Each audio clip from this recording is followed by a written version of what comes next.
Good morning and welcome to today's webinar with the New Jersey Department of Education on the State Seal of Biliteracy. I am Mary Curran and I'm your Rutgers host today. We're collaborating with the New Jersey Department of Education on a State Seal of Biliteracy project. You may have seen our recent newsletters and there'll be some more upcoming webinars that we'll tell you about at the end of today's session. Some logistical things before I introduce our speakers. We're going to save questions for today until the end of our time. Hopefully we'll have time to get through all of them. In case we don't, know that we'll respond individually to you. An important thing to note is that today's webinar will be recorded. So by participating, you're giving your permission for us to record you or to record everything that occurs today. If you do not want to participate in the recording, the presentation will be made available online as an accessible slide deck. We don't have any of you mic'd. We're the ones who will be speaking. However, your chats that you post will be recorded as well so that you know that that's also being recorded. So now I'd like to begin by introducing Lori Ramella. Lori Ramella is the bilingual ESL coordinator at the New Jersey Department of Education. She's worked there for the past 15 years. She's very happy and fortunate, she says, that she's been involved with the Seal of Biliteracy project since its inception during the 2016-17 school year and looks forward to working with all of you. Maria Encarna Romero is the new World Languages Coordinator at the New Jersey Department of Education. She was formerly a classroom teacher and then a supervisor for the Carteret Public Schools in World Languages, ESL, and Bilingual Education. She holds a BA in Spanish Instruction and Social Studies, MA in Bilingual Education and ESL, and is a doctoral candidate in the field of Curriculum Instruction and Assessment. Also supporting us today is Jack Motisha. He's the supervisor in the New Jersey Department of Education IT department. So I will turn this over to you, ladies. Good morning, everyone. Thank you so much, Mary, for that very nice introduction. And I want to thank all of the colleagues we have here at Rutgers today, as well as my colleagues, Maria Romero and Jack Motisha, for participating in today's webinar.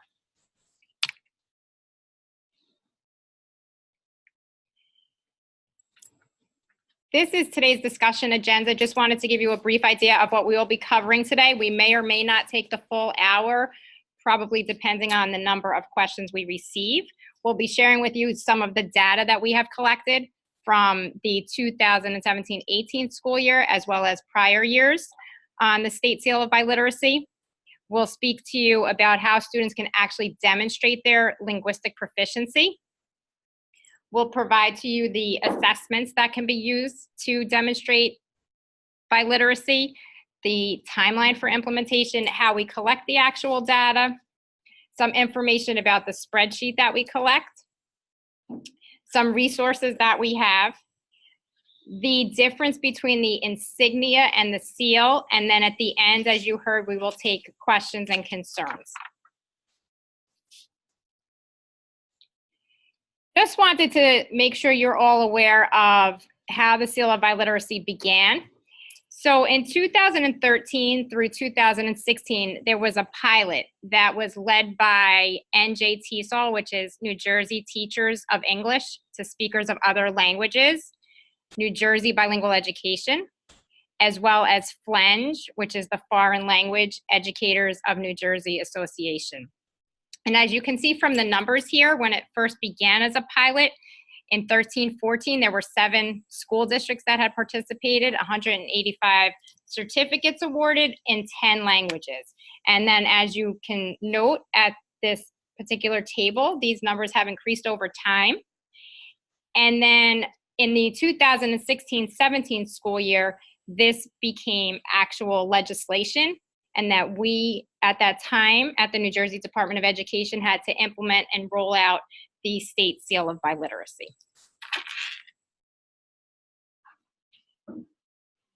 Just to give you an idea of some of the data and the number of districts since this inception as the state initiative came into play, how many seals were awarded. In the 2017-18 school year, we had 120 school districts participate in 20 counties out of our 21 counties statewide.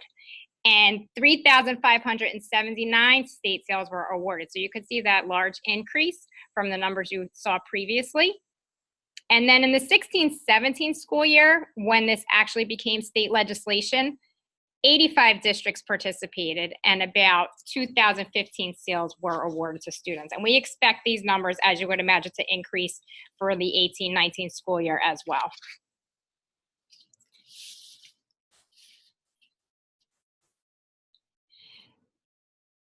When you hear later on about the actual assessments that can be used to demonstrate biliteracy, you will hear and see some of these tests. But what this bar graph specifically provides to all of you is these 120 school districts that have participated in the state sale of biliteracy in the 17-18 school year, which tests were actually used to demonstrate that. So on the left side of the graph, the percentages indicate from 0% to 100%, and telling you on the bottom of the graph with the bars going up which tests were actually used. So the first one being the Apple test, the next one being the ALERA, the next one being AP or Advanced Placement, the ASLPI, which is one of the sign language assessments, IB, which is International Baccalaureate, the OPI, or the Oral Proficiency Interview, SLPI, which is another sign language assessment, the STAMP test, the Access for Ls, which is an English language proficiency assessment, and then we had some other. And as you would note from this bar graph, the most popular ones were the STAMP and the Access for Ls, and later on you will hear a little bit more about these in today's presentation.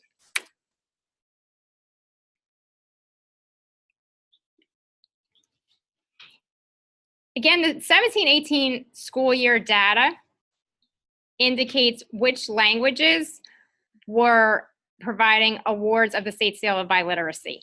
And these were in various languages: American Sign Language, Arabic, Chinese, and so on. The most popular ones being French, Spanish, and Italian. And we actually had 3 students get a state sale of biliteracy in 3 languages.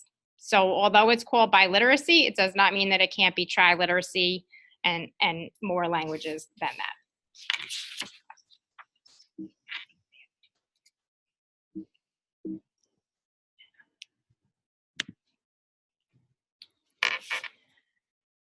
I did mention some of these assessments a few minutes ago on the bar graph, but there were 10 assessments that were used to demonstrate English proficiency. So if a student is going to show that he or she is biliterate, they obviously need to take an assessment in another language or languages and in English. So these are the assessments, 10 of which were used to demonstrate proficiency in English. The first one being the Access for Ls, which is an assessment for English language learners, the AccuPlacer Right Placer, the ACT, the ASVAB, IEP exemption, New Jersey Department of Education portfolio appeal, the PARC test, PSAT, and SAT. So the most popular were PARC, PSAT, and SAT to demonstrate English proficiency.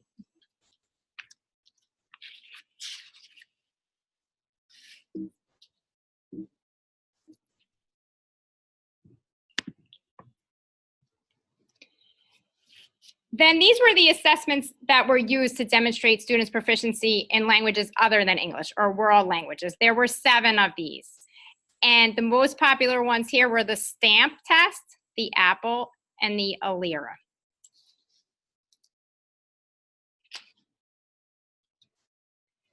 So how can a student actually demonstrate his or her linguistic proficiency? Students must demonstrate that they are proficient in English, as I mentioned earlier. They can do so by meeting high school graduation requirements, and the hyperlink there will bring you right to all of those various options for students or its alternatives. They can attain an appropriate cut score on the Access for Ls assessment. And that is for English language learners. And they must also demonstrate their proficiency in a world language. And by doing so, they have to score an intermediate mid, or IM, according to ACTFL, or the American Council on the Teaching of Foreign Languages. Or if they are demonstrating proficiency in sign language, a level deemed equivalent to IM or intermediate mid for American Sign Language.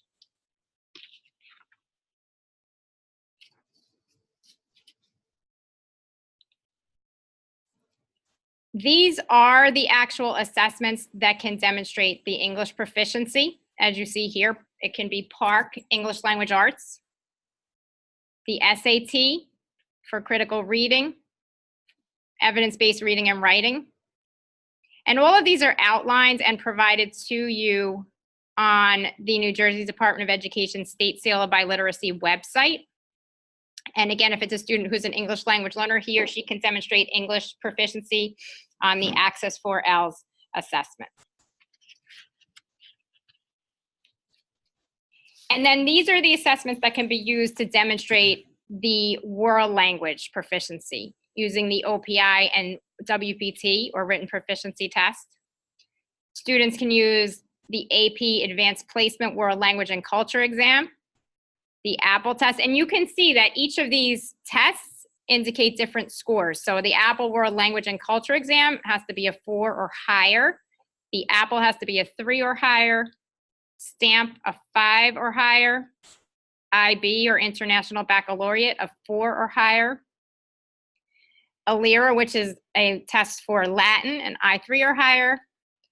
And ASLPI, which is, again, the sign language assessment, 3.0 or higher, or SLPI, intermediate plus or higher. And please note that if there are languages for which there is no language test available, please reach out to us and we will try to work with you and help you in determining how these students can still demonstrate their proficiency, and doing so on an individual basis depending on the language if there is no test available for them.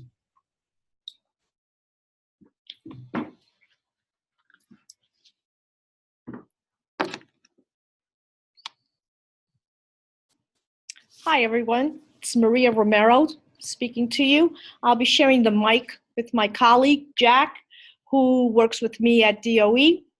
If you have questions, they will be answered in a timely manner. If we don't get to them today, you can email me later on. This webinar will be saved, so don't worry if you didn't get your question answered today. This slide you're looking at are some questions that you may have for consideration. For example, our students have completed the world language assessments. By March 1st, they have to be completed. In order for you to complete the spreadsheet, you will receive on January 15th, which you then will upload to our homeroom system by March 15th. So even if you're waiting for some scores to come in, you must be sure that you want all students to have completed their testing by March 1st, so you won't be really have enough time to complete the spreadsheet and upload it. So please make sure your testing is done by March 1st. The next question is, can our English language learners demonstrate ELA proficiency through the portfolio system? And yes, your students can complete a portfolio and still qualify for the seal of biliteracy. Now, however, the spreadsheet requires that you have students in the spreadsheet who have scores that have a whatever English proficiency language score and a world language score. But if you have students going through the portfolio system, please call us and let us know who the students are. And later, they won't probably get a certificate on time because their names are not on the spreadsheet, but they will get the seal. So please call us and we can make arrangements with you and talk to you about your portfolio students.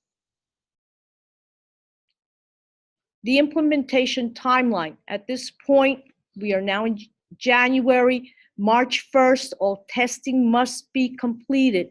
By March 15th, please upload your spreadsheets, which you will receive later this month on January 15th, uploaded to the homeroom portal. Somewhere between March and May, we review the data and print the certificates, and in late May, early June, you will receive those certificates to give to your students. Students whose names were not on the spreadsheet, such as we mentioned before, the portfolio students, those certificates will not arrive in time for graduation. So please make sure that your information is uploaded to our system by March 15th and that you are completed with testing by March 1st.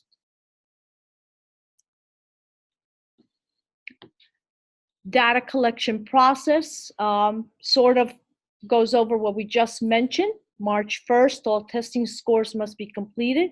There are no exceptions to this except for your portfolio students. Then individual test vendors share their information. Remember, you have to give them permission to share their information with us by March 15th at the same time that you are uploading your spreadsheet to the homeroom. Access for Ls from 2018 juniors is included. You will receive the January Excel spreadsheet by January 15th of this year. And remember, March 15th is your deadline to upload your spreadsheets. Let's review the spreadsheet. The spreadsheet you will receive on January 15th will have 3 tabs. The first tab is the SEAL coordinator information. Whoever is in charge on your end of completing the SEAL, of testing students, of getting in the information will be under tab number 1. Usually this is the district supervisor, but if you've assigned this to someone else and that's your SEAL coordinator, then please include that information under tab 1. Tab 2, this is very important.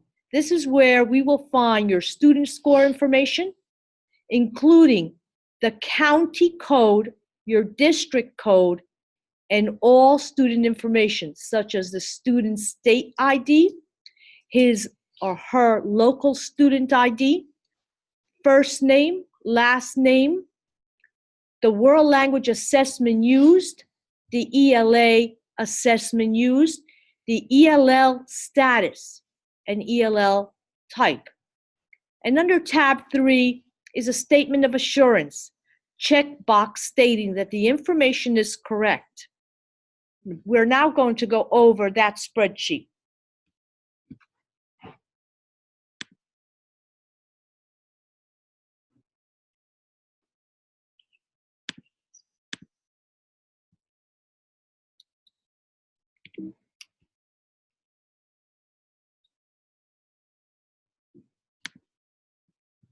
We're pulling up the spreadsheet right now. If you have questions, feel free to write those in the chat box because we'll be turning to questions in a few minutes. Bear with us as we try to find the spreadsheet.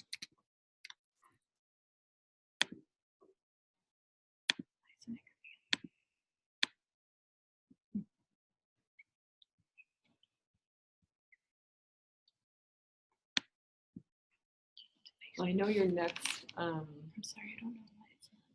All right, thanks for the questions. We're going to hold those to the end. Very good. There it is. Hi. All right, so that spreadsheet's up here. And so you see that there are 3 tabs, right? First tab is the SEAL coordinator information.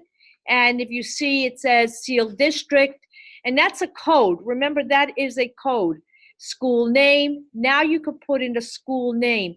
Now, I do remember that there were questions about what if there are 2 schools? I have 2 high schools, and I'm testing at both high schools. So, Lori, what happens when we have 2 high schools in the same district? They should indicate both. So you're going to, under the school name, you're going to have one line for the first high school and a second line for the next high school. But in reality, they're all your students and you're all your districts, so don't worry about that.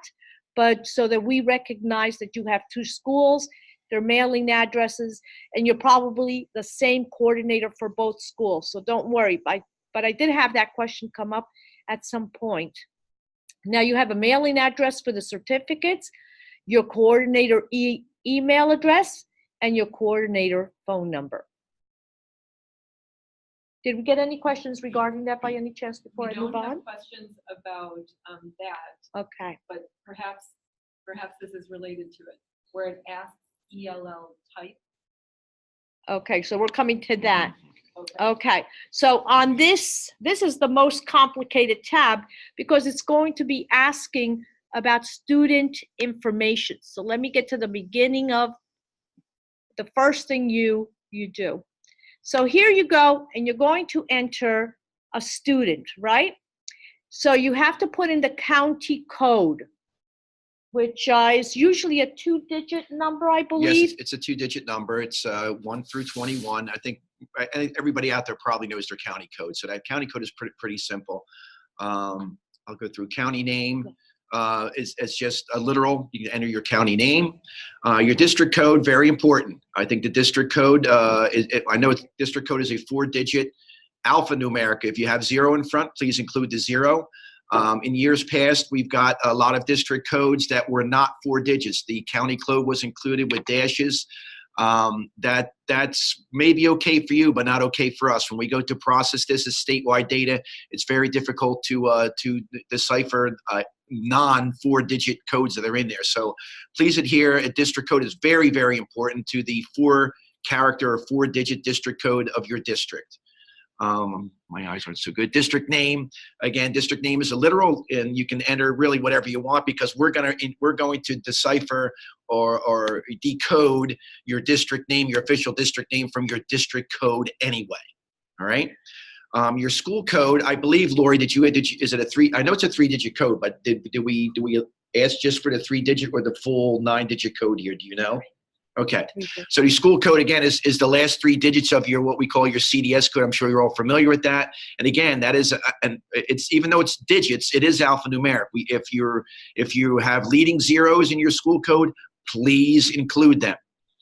Your school name is literal. Again, you can really enter any variation of your school name. We're going to, again, decode it from your school code anyway. All right. Your state identification number is your NJ Smart student ID for that student. Your local identification number is any number you may use for that student. I just want to remind everybody, sometimes we tend to forget that students actually have 2 identification numbers. One is a state ID number and the other one is a local number. Please make sure that you're entering the codes in the right box because that will cause your information not to be read correctly. So please enter the state ID number under state identification number, the local ID number under the local identification number. Marie, why don't you continue? Because this is really student-based information here. I'll chime in if I have to. Thank you, Jack. Then you're going to put in the student's first name in one box, student last name in the next box under column J. Then we come to the ELA assessment. Now, you're going to put in the assessment that you have used to show proficiency in the English language with your students. Nothing has changed as of right now. So continue with the process that's in place from last year. I know you've all read something about PARC. Right now, everything is as was. Nothing has changed. Come to the next one, ELL status. Under ELL status, you have a drop-down menu. The drop-down menu gives you 3 options: never an L, current L, or former L. Very simple. You were never an ESL student. You were never or an L student. You are currently an L student, whether you refuse services or not. You're an L. So current L, or you were once an L, you passed a proficiency test, currently the access for L's, and now you're considered a former L, okay? Whether that former was 100 years ago, you are a former L, okay? Now, we go to the next column. L type. Again, you have a drop-down menu. Notice how large this drop-down menu is. Year 1, year 2, year 3. You've been out of, you're in ESL right now. I'm sorry, you're an L right now, and this is the first year you're an L, your second year you're an L, etc. till year 6. Then you're out of, you're an L, but you're out of L status, but you're a former 1, 2, 3. If you're anything besides that drop-down menu, this box allows you to type in your response. So if you're like a former L from 12 years ago, write it in. If the student is a is a current L, but he's in year 7, write it in. It allows you to write in your response. Let's go now to language 1. Your L is getting a certificate, or I'm sorry, your student is getting a certificate in what language? You have a drop-down menu. It allows you for 5 languages, I'm sorry. Spanish, French, Italian, Mandarin, Chinese, German. But your child is getting a certificate in another language, like Latin. You can type that in. Now we want to know if the student is getting a certificate in Spanish, let's say, who was the vendor? What assessment did you use? And here you have a drop-down menu. Again, if you have a student who is using another assessment to prove proficiency, write it in. It allows you, the spreadsheet allows you to type in a response to whatever test you're using.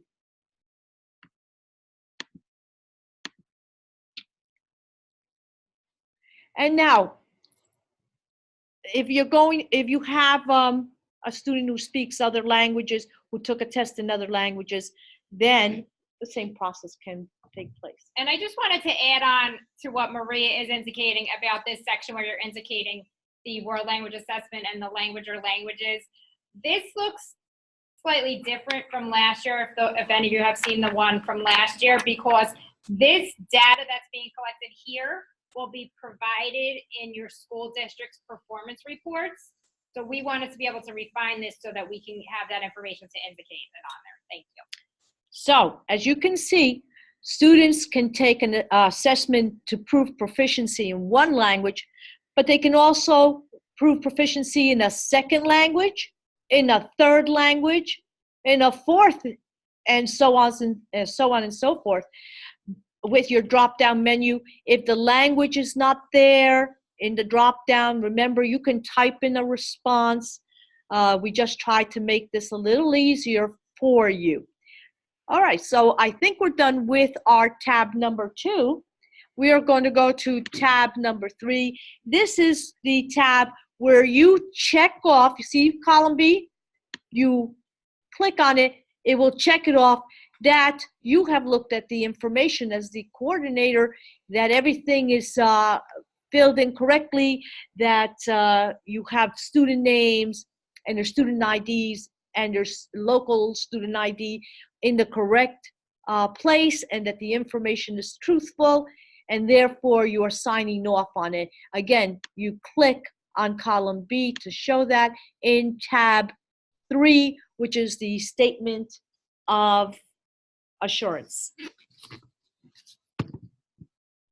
Any questions come in? We do have some questions. Do you want to continue? I know you have some more slides, or do you want questions? Can you give me any questions Yes. regarding the spreadsheet? Do we have any? Yes. So people asked what you mean by ELL type, and I think you answered Yes, we that. did.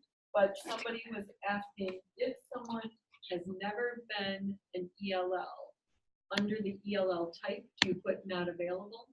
There was for that question, there were 3. There was a drop down. There was never an L. That's what you would click for anyone who was never in ESL. And remember, an L can be a person who is in an ESL program, but an L can also be a person who has refused services. But never an L means you speak English, you were never selected for any kind of program. That's what never an L is, and that's a drop down. So let's take a look at that. That's column M. Right here in column M, if you go to the first, or actually row 2, you will see on the side that little whatever, what do you call that? Drop down. Drop down. Okay.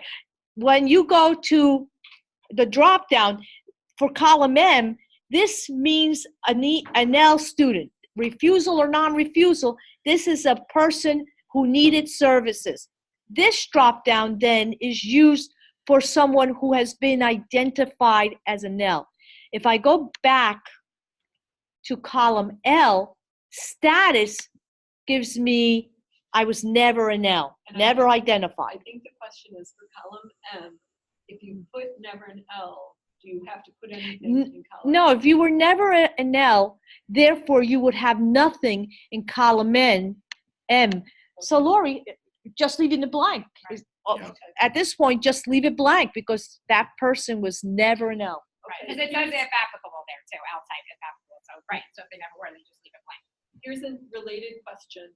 Someone wrote that they're in a regional school and don't always have access to prior records to know how long the student has been in English, language learning. Would we just list how many years they've been an L in our district, or how would they do that? That's a good question. I would say go by what you know in your district. Obviously, I certainly would have liked to have known the exact information because that might throw us off. And that may mean that you have to go into a child's CUME folder, talk to the guidance counselor, because I'm sure somewhere in their records it's there. But if you don't know, I mean, there's nothing you really can do about it. But if I could get the factual information, it will certainly create a more realistic view of what's happening with our students. And we would actually know who our students are. I'd rather eliminate the guessing. Talk to guidance before saying, oh, I don't know, okay? Here's another question about the form. Could you please review the school code again? School code, okay. Let's go back to school code, and let's see where that's the school code. As we started with county code, right? County name. Are you talking about the district code or the school code? Okay. Well, we can go through both.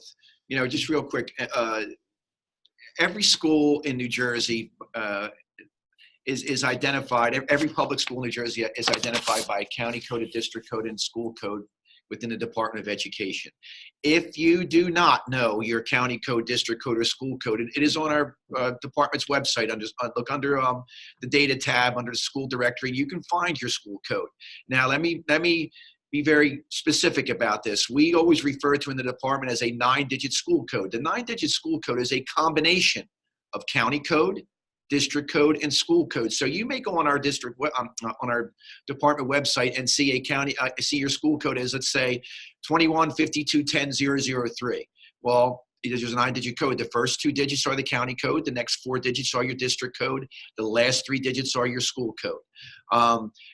This is well known throughout your school. If you have questions about that, I suggest maybe you reach out to somebody else, maybe in the school district, because this is something that's been identified, used for identification purposes in DOE for many years. So, Laura, do you need to add anything to that? I think Jack alluded to this, but just to make sure that people understood. So there is something called the New Jersey School Directory, and if you go into that particular website, you can search any school district in the entire state of New Jersey, and it will give you their county code, their district code, and their school code, just to the numbers that Jack said. Correct. That add up to the number of 9. Coming out of a school district, I know for a fact that your school principal will know what your school code is. So go to them and get the information. They know it. They have to put it on so many different forms. And it's really important that we have the accuracy of these codes, because there are some districts with the same name.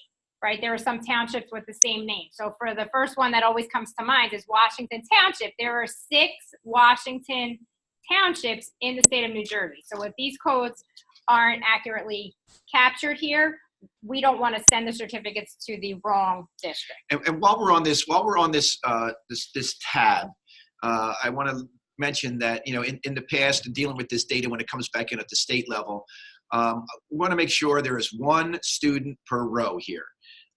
If you need to, I've seen in the past where people want to expound on some of the information and they write some things in a column where they want to add a little bit more information. And I suggest obviously that you do not do that. If you have maybe questions about a given student or about something, I suggest you reach out to the department, get some clarification. Again, because we are processing this data, not only for your district, we're pulling this together for the entire state at the end of the process. So any duplicate rows, we certainly don't want to count somebody twice, and we certainly don't want to dig in and try to identify those duplicate records if we don't have to. And going along with what Jack just indicated, if we have individual district or individual student questions about something that doesn't look accurate or appropriate or questionable, we will reach out to you and ask you about that. We will be reviewing these spreadsheets most likely on a weekly basis as they come in. I'm going to add to that please don't add a new column to add information that you want to share with us through the spreadsheet. Number one, it will throw the entire spreadsheet off and we'll have to get in touch with you. But number 2 is we're not going to be looking for your comments. So if you thought somebody's going to read those comments, it's not going to happen because it's automatically done through an upload. So we won't be seeing those comments, here's John Smith, P.S. Note that John Smith was, no, don't do that. Just add information about each individual student on each individual line, only answering the questions you see on the spreadsheet. And another reason too to emphasize the accuracy of this data is that you may or may not be aware, but as part of the state seal of biliteracy legislation, we are required to submit a report to the governor's office that indicates the data that has been submitted statewide. So again, we want to just make sure that you're capturing the data really accurately. All right, we're going to move on then to the next slide. We'll save, I saw your questions, the other ones that are there, we'll save them to the end since they're not just about the spreadsheet, but we'll come back to the assessment questions. Okay, so we've answered your questions about the spreadsheet, and we haven't, at the end, we will answer any other questions that come in. We went through the tabs and what's located on each of the tabs. We went column by column. Hopefully, the information I shared was clear with you. If not, remember, I do have an email and I do have a phone number that you can call and I will answer your questions. Let's take a look at this slide. NJDOE resources for awarding a state seal of biliteracy. There you have the code state seal of biliteracy if you need to read the code about the seal, the website, timelines, promotional brochures, everything's online if you want to go there, including if you want to know what vendors are available to you, if you want to share the information with parents, the brochures available in several languages, the acceptable evidence of proficiency. Once again, I'm stating that nothing has changed as far as the evidence of proficiency. And then the ELA assessment requirements for the class of 2019. And some frequently asked questions, all are available on our website. Just Google, Seal of Biliteracy, New Jersey, and it will come up. Let's take a look at the insignia and the seal. The insignia will be placed on a student's transcript. It is what you see here, and I'm going to describe it. It is circular. It's dark blue. Across the top, it says State of New Jersey. Across the bottom, Department of Education. There's an inner circle. Inside the inner circle, you have the map of New Jersey, the silhouette of the map of New Jersey. And across across the circle, crossing the vision of our state, is the word biliteracy. 2 stars flank the label. So this image will be placed on a student's diploma, indicating they have received the seal of biliteracy. So one thing that's coming to mind that I don't think that we made 100% clear is that there were 2 options for students who attain the seal of biliteracy. The first one is that it's indicated on the student's transcript, as Maria mentioned. And then students will also receive a certificate from us, signed by the Commissioner of Education, that indicates the student's name, the school district, and the language or languages in which the student attained the seal of biliteracy. And on that certificate will go this seal that Maria just described to all of you. Someone just asked a question. If a student requests a duplicate diploma, how does that work for them? Duplicate certificate or diploma? It says a duplicate of their diploma, because that does happen That's sometimes. the school district's The responsibility. diploma comes from the school district. Right now, we're talking about the seal, which is an image placed on the transcript. So if a lost diploma, if something happens to someone's diploma, they have to go back to their guidance office in their own local school district and start the request there. But it does not come from our office, not through Title III, Title I, or the World Languages Department.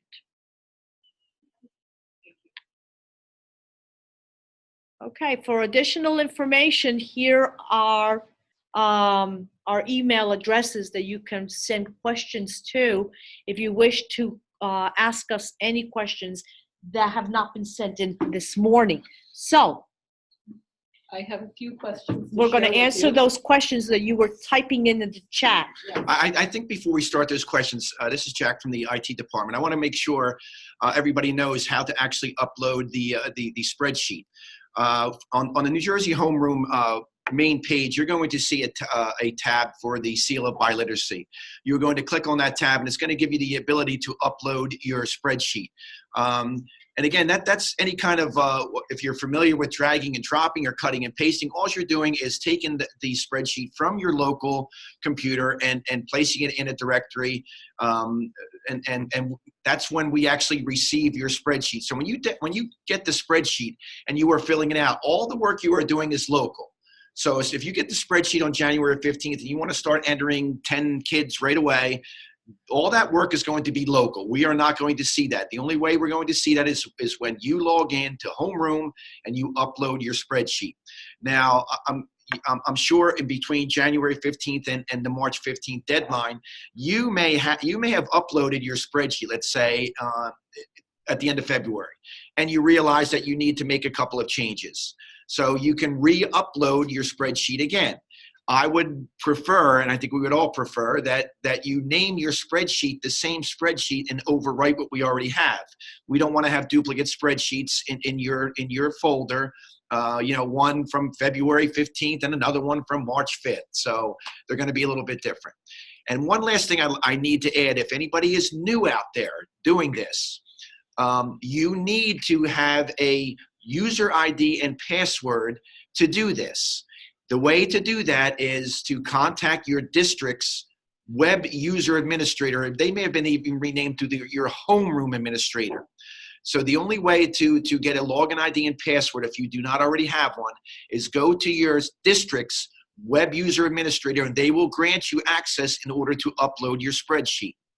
In some cases, the person who has the information to give you the password user ID is also your business administrator. In some districts, they control who can or cannot get the I would agree with that, IDs. Maria. Most of the web user administrators, are either the business administrator or somebody in the business administrator's office. And again, just to rehash on that is that this allows DOE to allow all access to many systems to be controlled at the district level, not the NJDOE level. So again, if you do not have a login ID and password to NJ DOE homeroom to do the biliteracy, again, if you have a login ID and password to do something else on the homeroom other than the biliteracy, it will not work for biliteracy. You must have a biliteracy ID and well, at least an ID and password. You must be set up to access that system. And as Maria indicated earlier, we will be emailing districts the spreadsheet this week, even if it's somebody who is not on today's webinar. We will be sending it to all of the districts that indicated that they were going to participate in this. And it will, accompanying instructions will be with the spreadsheet as well, so it's clear what needs to be provided. And some people might be wondering, well, how will we know who took part and what scores they attained? That information we obtain from the NJ Smart system. So you do not have to indicate that in the spreadsheet. We will gather that from NJ Smart. Okay, great. You answered some of the questions because people wanted to know if they would be emailed the spreadsheet. So you said that anyone attending today will get it and it will go out to all districts because this person doesn't have access to homeroom, but that should be just fine, right? Right. Okay. They have to- that they have to talk to their web administrator. You must and get that the login. ID and password from either your web person or your business administration office. Just check with your superintendent of schools. They actually know where to send you, so don't worry about that. Reminder, the window opens up January 15th, so you can upload as soon as you're done testing. Your spreadsheet will go out the same day, January 15th. Jack just told you that sometimes you want to make a correction on that spreadsheet. If you do, remember to upload it again using the same information. Do not rename your spreadsheet something else because we do not want to see two spreadsheets coming out from the same district. That will throw everything off, okay? Here's a relevant question to that. Can someone other than like the World Language Supervisor upload the spreadsheet? For example, could it be a guidance counselor or someone else who does it? The only way for that person to be able to upload your spreadsheet to homeroom is if you have given that person the password yes. and ID, the credentials to do Correct. so, and they're doing so in your name. Let's say you don't feel confident about the process. You're a little scared that you might make a mistake. Certainly somebody can help you with that, but they're going to be using your credentials. And if you are down as the coordinator for the Seal of Biliteracy, I'm going to assume it was you that did that. So they can help you, obviously, but remember, I'm going to assume it's you, the coordinator, that's in charge of all of this. And if you are assigning somebody else to provide that data, I would encourage you as the SEAL or the person who is the SEAL coordinator to verify the accuracy of that data, because there is that tab 3 that Maria mentioned, the statement of assurances, because before it's submitted, you're saying, yes, all of this information, all this data is correct. This student or these students have the ability to attain a SEAL and these particular languages. So I would just For the person who just submitted that question, can you put in the chat whether the person uploading, who would be other than yourself, is doing so because you don't feel comfortable doing it or because you've assigned them the job to do that? Can you respond to that? We've got lots of questions here, so I should just say, all right, sorry. Some of these we might have to get back to individually. Remember, we will get these questions and we will be responding to these questions so that you see the answers. All right, there's some questions that came a while ago that are a quick answer, so let's start with those. What's the proficiency level needed if a student is taking the actual OPI? The OPI. If you look on the Seal of Biliteracy website, and I don't have it up right now, you will note that you need an intermediate mid on the actual OPI in order to get the seal. Good. We might be able to show all of you the website right now while Yes, we're going can we through the other pull that up? questions. One of our colleagues is going to try to pull that up for you. How about for juniors, if they're testing juniors, can they use their 10th grade ELA scores or no? No 10th grade scores are going to be acceptable. Only scores that the student took from January of their junior year will be acceptable as proof of proficiency. Great. And we need some comments about PARC. So now that Park graduation requirements are gone, does that change anything about the seal of biliteracy testing? And someone asked, why is Park still relevant now? Right now, nothing has changed as far as our requirements. And as you know, in the state, despite what you might have read, there is a 30-day moratorium on this, and the commissioner has not changed any requirements until further notice. If things do change, then we will revisit this question. Okay, there are lots of other questions, so I'm going to try and just keep going here. Somebody said we already have some students eligible for the seal of biliteracy. Can we send letters home letting them and their parents know about it? If you know that the child has met the requirements for the seal of biliteracy and you wish to inform parents by sending home a letter, I mean, a district can do whatever it feels, whatever process it has, as long as you know that the child has met the requirements. That's up to you. I'm assuming that the information you're sending us is going to be accurate. But we will not be sending certificates till we have all that data that has been submitted and we verify the accuracy of it as well. And the certificates get sent to the districts around June 1st. Okay. Here's a relevant question to that. If the students are not graduating, how soon can they qualify for the seal? Like, can they get it if they qualify freshman year, 11th grade? No, they may, scores given to a student on any proficiency test prior to junior year, January of their junior year, are not going to be considered for the seal of biliteracy. Only those scores that are achieved after January of the junior year can be used. Okay, we'll go to some more questions. There's a question about how to go about adding a new world language for high school students, and who should we contact? How long does it get to add a new world language? You said they can just fill in any language. They can write in any language. Right. You may write in any language that you wish on that particular part of the spreadsheet for language 1. And if it's not in the drop-down, you can type in a response. Great. For portfolio testing, can we use one of the NJDOE vendors, or should we provide one? Okay. Did you guys hear that? It's one of the NJDOE vendors. You can only use one of those vendors. Okay. Let's see. Alternatively, it says if a high school student has taken several of the same world languages external exams and has certificates, can they get any credit for that world language for college, or do they need to go through a seal? Do you want me to answer that? Go ahead. Well, right now, the legislation does not allow for colleges and universities to grant credit, but then Mary is going to add on to that. Yeah, I mean, I'm just going to say it's something that we're discussing, for example, here at Rutgers. It's not anything that's happening yet, but we would love to figure out a way that that could happen in the future, but it's something we're working towards. We would love to have that happen, and that's further discussion. A lot of states do allow that. So we're going to be looking at this, but right now, no, it is not used for college credit. Okay, and in response to the question about the guidance counselor, he already has access to NJ Smart, and that's why the district wanted that to happen. Which question is that? That was about if the guidance counselor could fill out the spreadsheet. I'm just going to add to that. Remember, NJ Smart is not a DOE resident application. It is run by PCG, a vendor.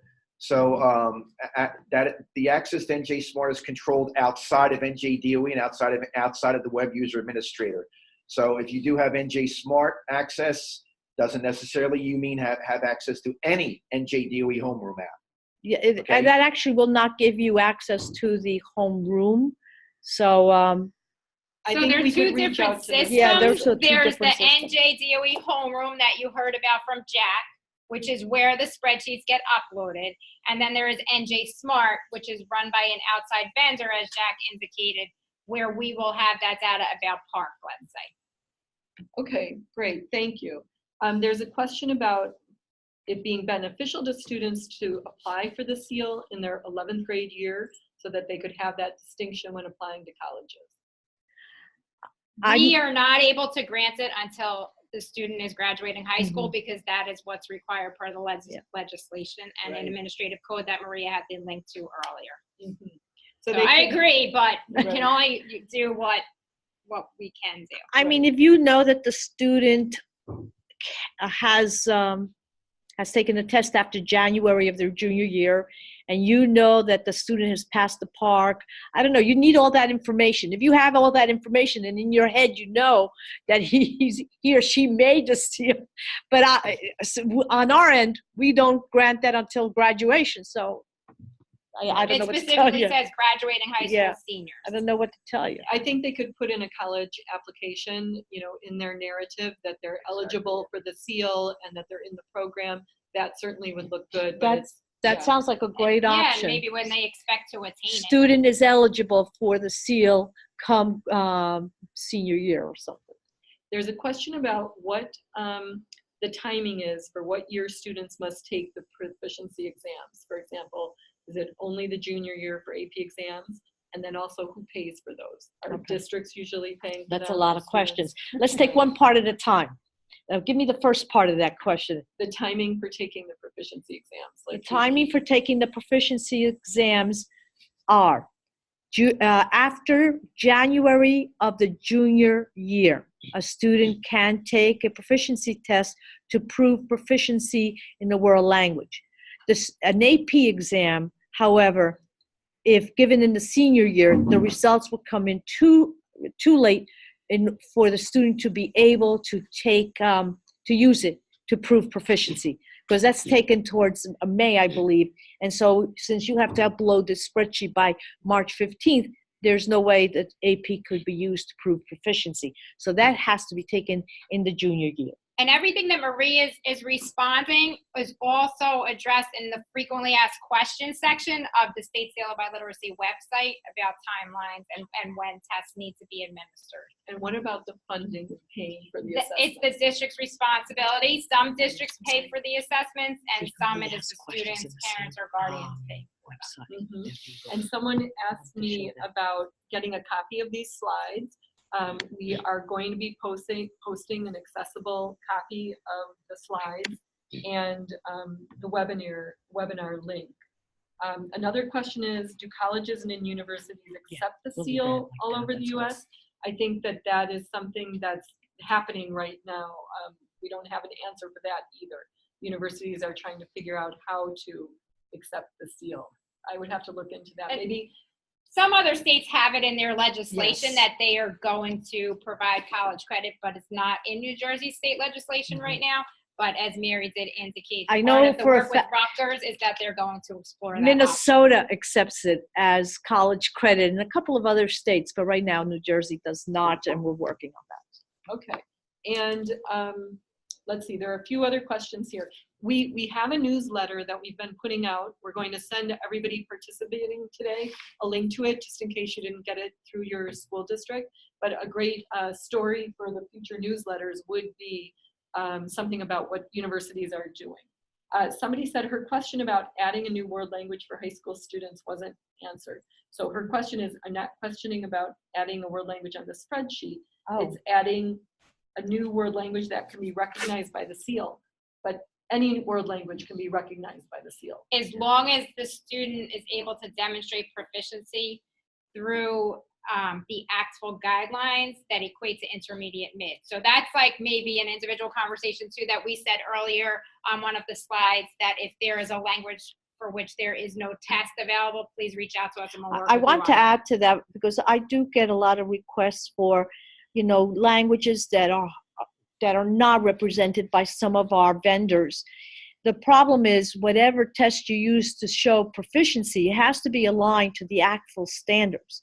So I have some people saying the person is a native speaker of the language. How does he prove proficiency? He or she must also pass a proficiency-based test like any other language from the junior year. So if the student has a certificate from a school back home or whatever, it doesn't actually count to show proficiency. They must have a proficiency-based exam that is aligned to the actual. It's a little hard, and we're working on trying to find these for you. Please give me a call. I'll try my best to help you with any language that you are having a hard time finding a test for. But that is not a guarantee. They must show proficiency in reading, writing, speaking, listening. So please call me if you have a situation like this. All right, we're down to the last few minutes and last few questions. Someone had said that we were a little bit confusing, it might have been me, about diplomas versus transcripts, and there are electronic transcripts out there. So how does this work with electronic transcripts? It's not on the transcript, it's on the diploma, correct? And how? It would be indicated on the transcript, but that would really have to be determined by how the district is issuing that versus the certificate that the Department of Education issues. Okay. All right, let me try to clarify. First of all, there's a difference between the transcript, which you get from your guidance counselor, which will show that you graduated from high school and has a list of your courses. And on that transcript, an insignia is placed. You also have a diploma that you're given at graduation time, you know, which you hang on your wall. So the insignia is on the transcript. If you lose proof that you've received the seal, you go back to your high school, you go to your guidance counselor, and they will print out another transcript, maybe charge you a fee for that, but it will have the insignia on it. Okay, and one clarification. If a student took an AP exam and received a score of 4 in their 10th grade year, are we saying they're not eligible for the seal? Right, not in 10th grade. According to our rules, you have to, in order for the proficiency test to count, whether it's an AP test or not, it has to be taken after January of the junior year. Therefore, a junior AP test will count. A senior AP test will not, because it comes in too late to be included on your spreadsheet. Okay, great. Unfortunately, we've reached the end of our time here. I do see a few unanswered questions, and we will make sure we answered those for you who've written in, but they're only just a few, like 1 or 2.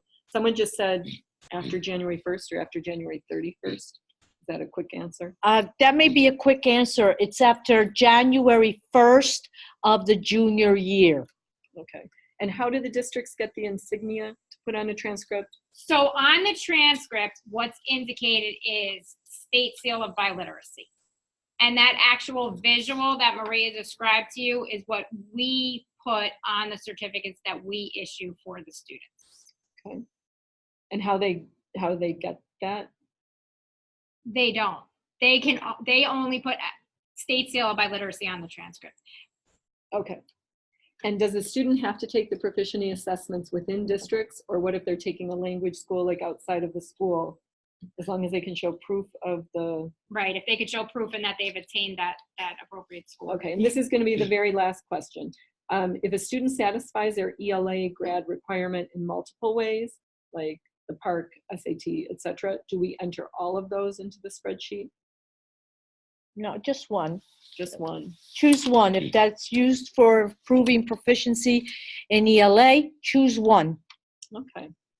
Well, great. We want to thank you very much for attending today's webinar. We want to let you know before we go that we're having a webinar in February. On February 5th, you can look for the registration info. We'll be talking with Thomas Sauer, who is one of the founders of the TEL framework for language teachers, and he's going to be talking about how that framework is helpful when thinking in terms of the seal of biliteracy.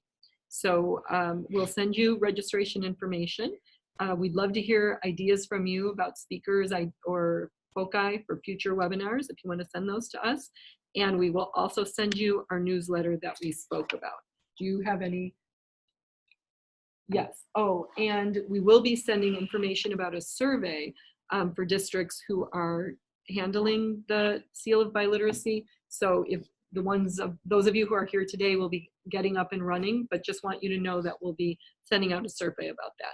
We'd love to have your feedback on this webinar. We tried to be receptive to your questions. We're going to look carefully if there's anything we didn't answer, we'll send you back response. And of course, if you have other questions that arise after today's webinar, please send them to the email addresses that were provided to you earlier in this PowerPoint. Yeah, we were thrilled to have a big group of you here today and know that you're thinking about implementing the seal. That's very exciting. Thank you, everybody. Thank you, everyone. Take care. Have a nice day. Thank you.